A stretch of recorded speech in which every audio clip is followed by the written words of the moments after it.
Tropical storm Agaton weakened a bit ahead of its second landfall in the Philippines late Sunday evening, April 10, though it continued to bring heavy rain to some areas in the Visayas and Luzon.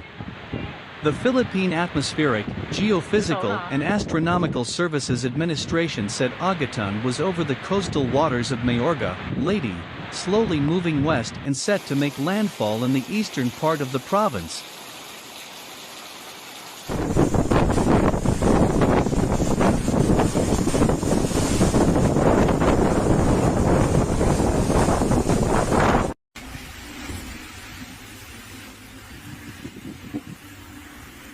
Agaton earlier made landfall in Calacoan Island in Guyuan, eastern Samar, at 7:30 a.m. on Sunday.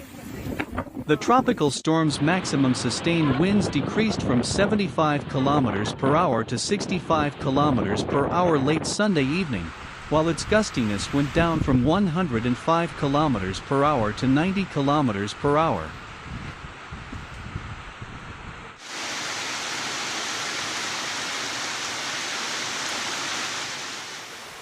Despite the slight weakening, the storm still poses a threat.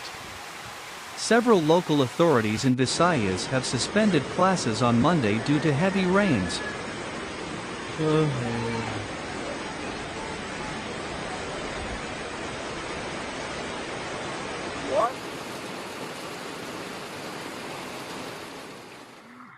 Tropical storm Agaton could turn east-southeast or east by Tuesday afternoon or evening as it interacts with the incoming severe tropical storm Malakas, which may enter the Philippine area of responsibility by Monday evening or Tuesday morning.